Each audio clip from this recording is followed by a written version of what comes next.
Some believers say you should only eat vegetables. Others are saying that eating meat is completely fine. But what if I told you the Bible actually shows both sides, but with order? Because this is just not about food, this is about obedience, discipline, and not being deceived. Today, we're going to settle this with scriptures. Can you eat meat also, or should we be eating herbs alone? And in today's lesson, I have a few short video clips. Fair use. Pay attention to this short video clip, then we're going to quickly get into today's short lesson.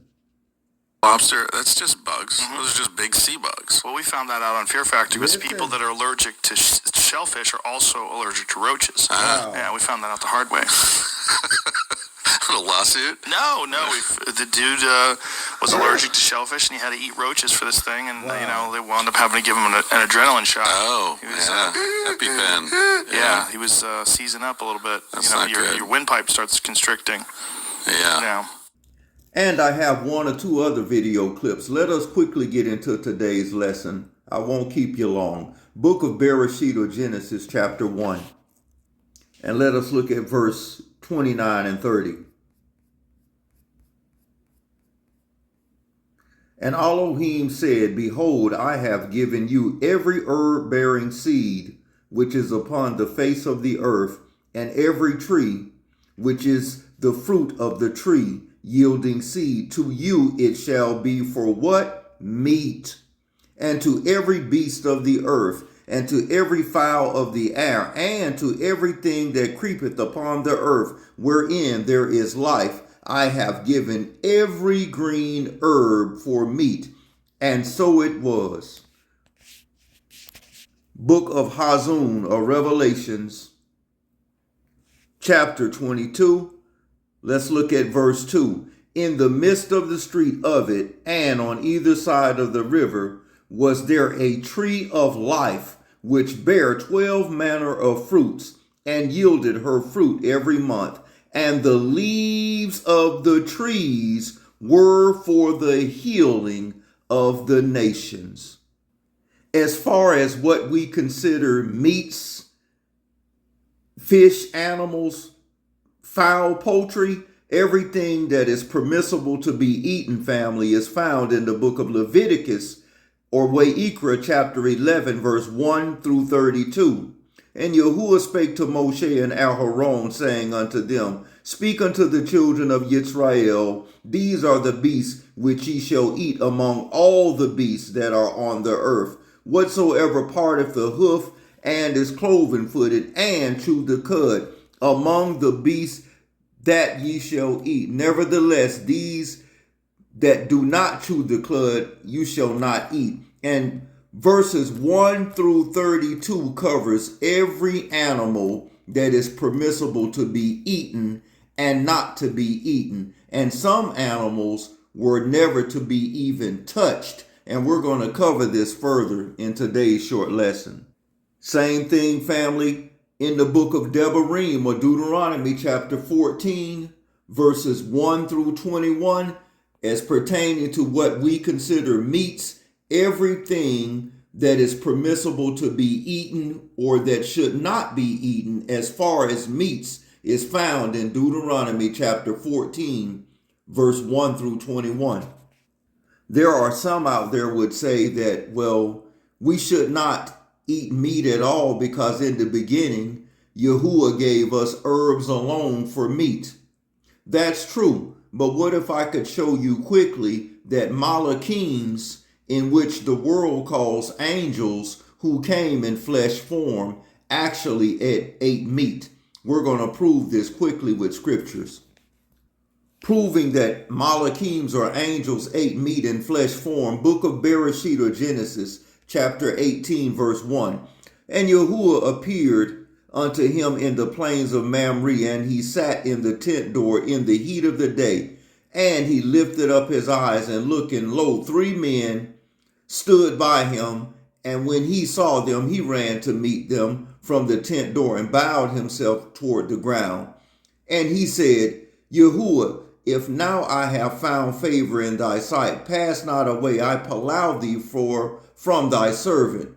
Let a little water, I palau you, so-called pray you, be fetched, and wash your feet, and rest yourselves under the tree. And I will fetch a morsel of bread, and comfort your heart, that after ye pass on. For therefore are ye come to your servant. And they said, so do as thou hast said.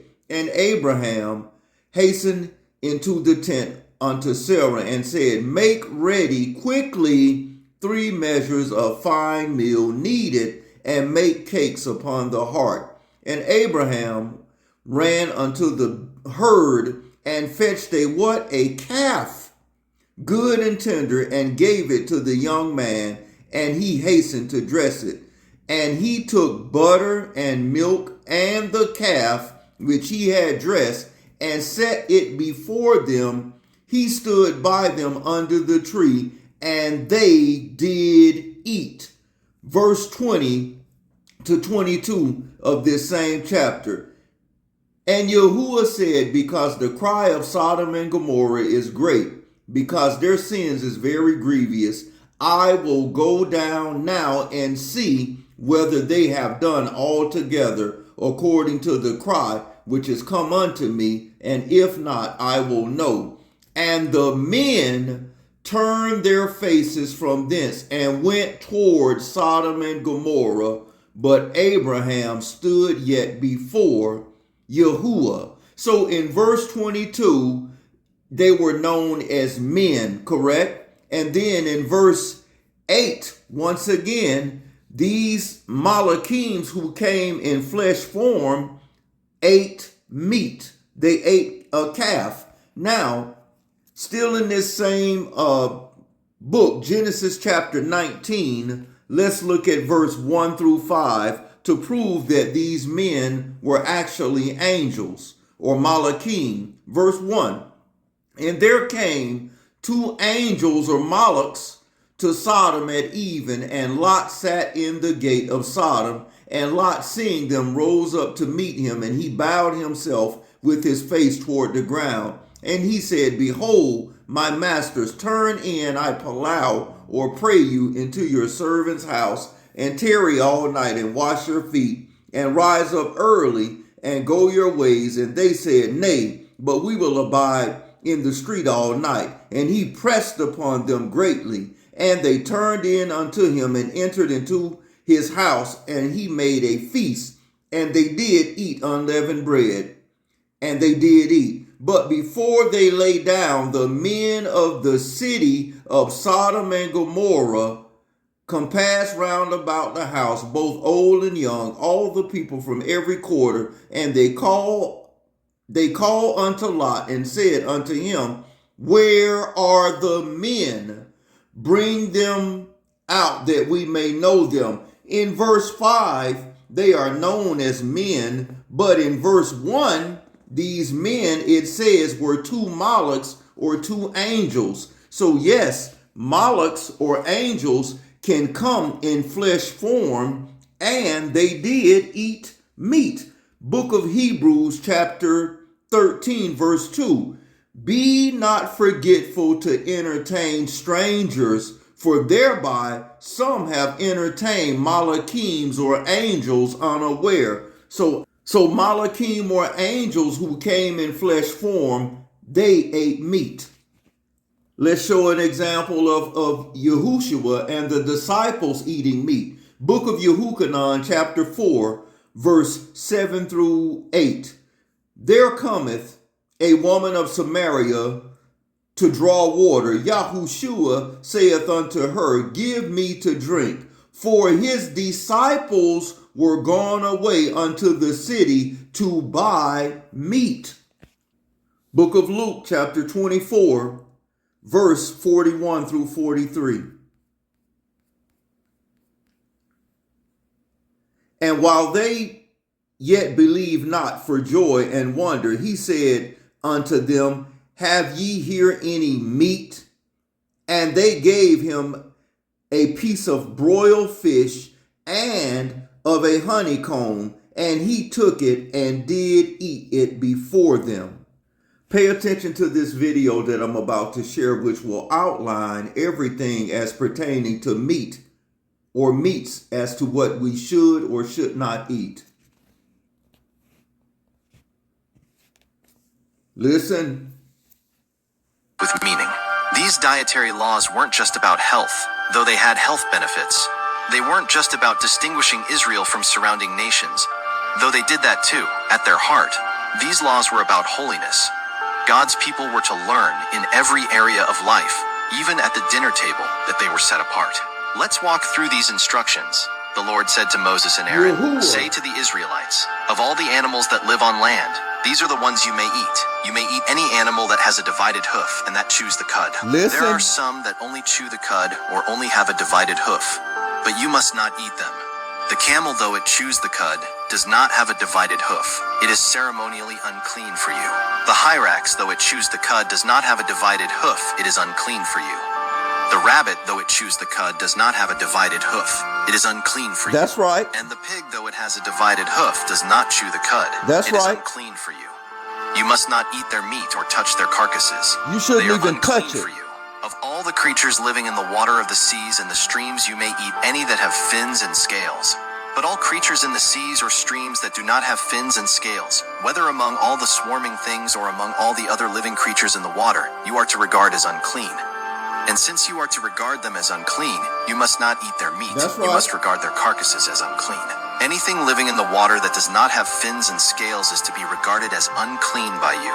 These are the birds you are to regard as Listen. unclean and not eat because they are unclean: the eagle, the vulture, the black vulture, the red kite, any kind of black kite, any kind of raven, the horned owl, the screech owl, the gull, any kind of hawk, the little owl, the cormorant, the great owl, the white owl, the desert owl, the osprey, the stork, any kind of heron, the hoopoe, and the bat. All flying insects that walk on all fours are to be regarded as unclean by you. Every animal that does not have a divided hoof, or that does not chew the cud, is unclean for you.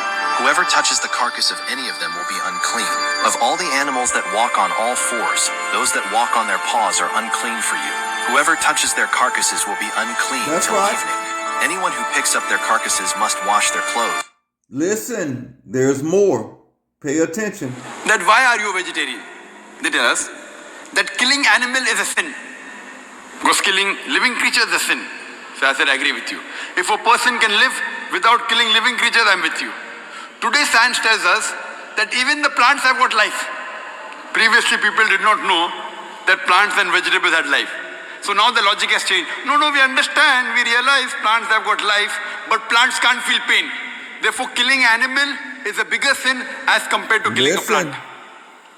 Now science has further advanced and we have come to know that even the plants can feel pain. Wow. Though we cannot hear the cry of the plant, but even the plants can feel pain. They don't have a very well developed system, but they can feel pain. And there was a research done in America that a farmer had made a gadget where you could make the cry of the plant be heard to the human ear. Because the human ear only hears between 20 cycles to 20,000 cycles per second.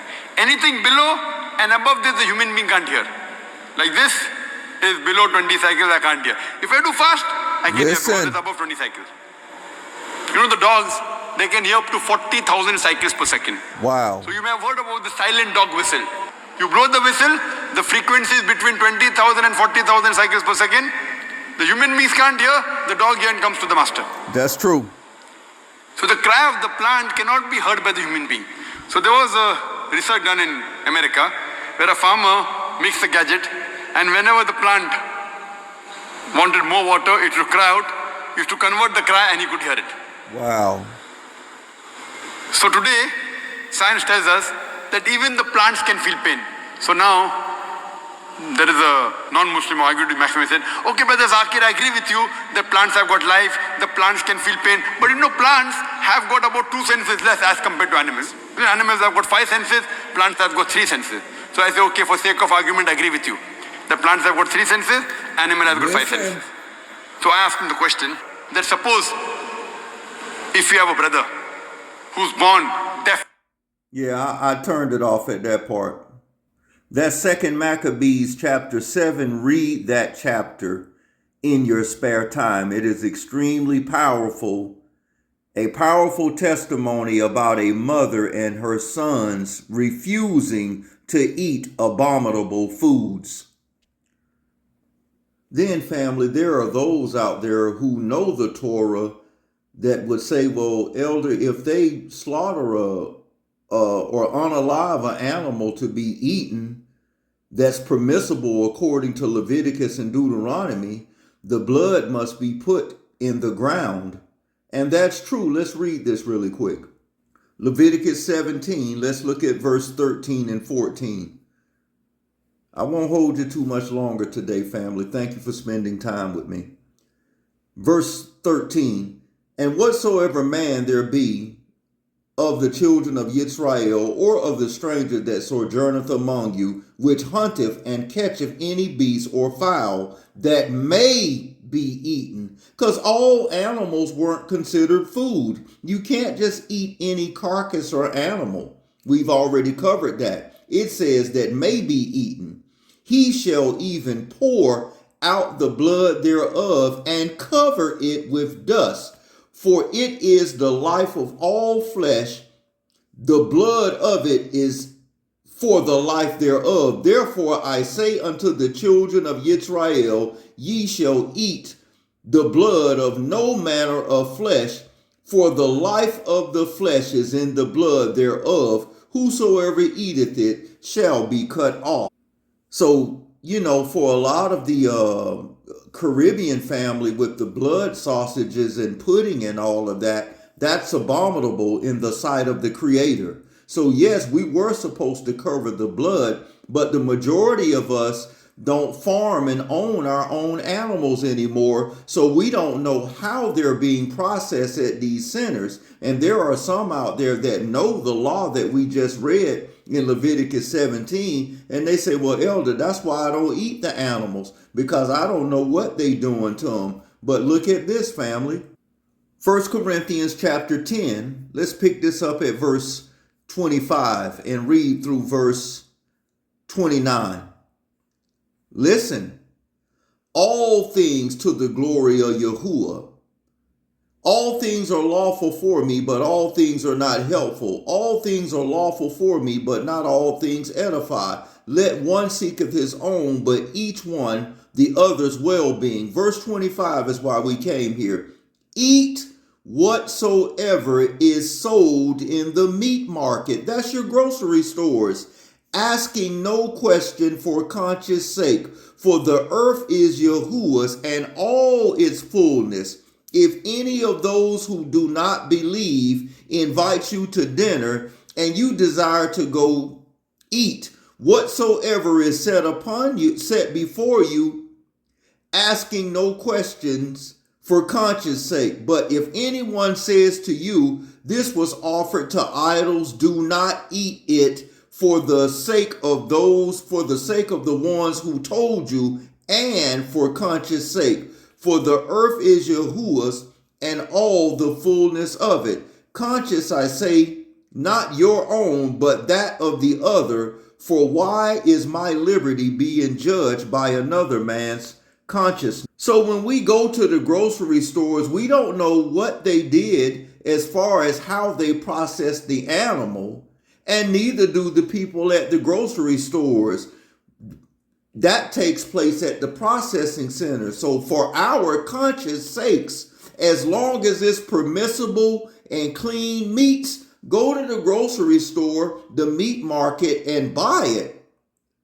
And eat it as long as it's permissible and lawful according to Deuteronomy 14 and Leviticus chapter 11. Book of Ezekiel chapter 4.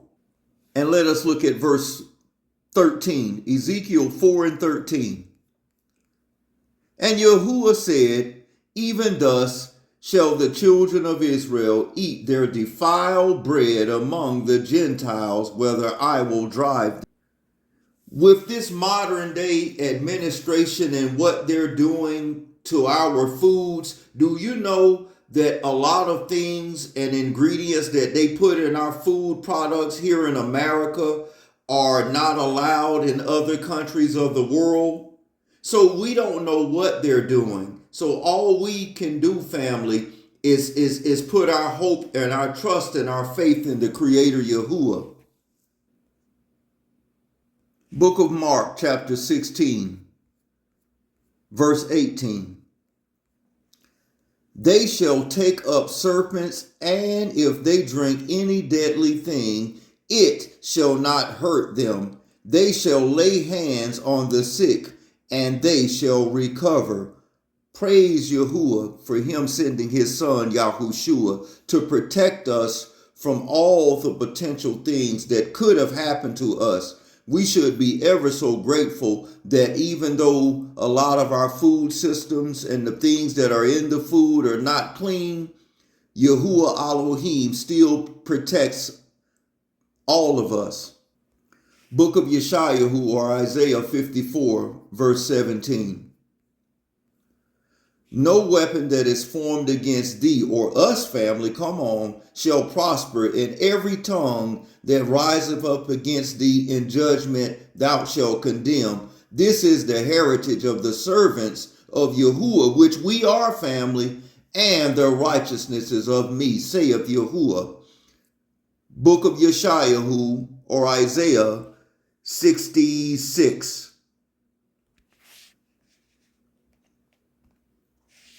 Verse 17.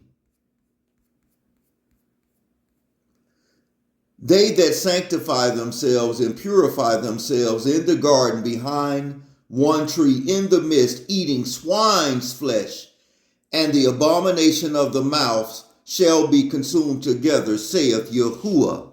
So a lot of these things, family, we should not even be touching. Isaiah 65, verse 1. I am sought of them that asked not for me. I am found of them that sought me not. I said, behold me unto a nation that was not called by my name. I have spread out my hands all the day unto a rebellious people, which walketh in the way that was not good after their own thoughts. A people that provoketh me to anger continually to my face, that sacrifice in gardens and burneth incense upon altars of brick, which remain among the graves and lodge in monuments, which eat swine's flesh, and the broth of abominable things is in their vessels, which say, stand by thyself, come not near me, for I am holier or quadosh than thou. These are a smoke in my nostril, and a fire that burneth all the day. So family, eating meat is not a sin. Eating unclean things is the sin. This is about obedience, not opinion. So whether you eat or abstain, do it to Yahuwah and do it to the truth. Like, share, subscribe. So much more to come, family. Much love and respect to all humanity. Elder O signing off. Shalom.